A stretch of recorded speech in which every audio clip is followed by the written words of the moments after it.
nag-atake. Ito yung isa sa pinakamataas na falls dito sa Lake Cebu. Yung kanina pinanggalingan ko sa Station 1, mababa lang yon, pero maganda rin, malawak din. Ito yung pinakamataas dito sa parts na to. Yan, ganda ng kanyang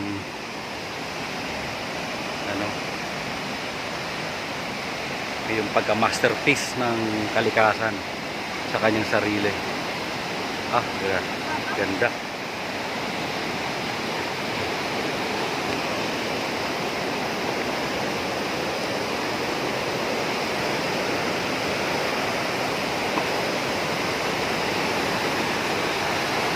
Ito yan, Lake Cebu. Ganda ng kanyang ilog. Medyo malabo lang ang tubig kasi nga bumaha.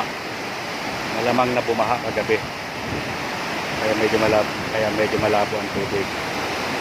Pero in fairness sa kanyang beauty, napakaganda niya, diba? Napakaganda. So yung zipline nandun sa ibabaw ng falls na yan. Kaya kanina nung pagbaba ko dun sa zipline, dinadaanan ko tong falls na to.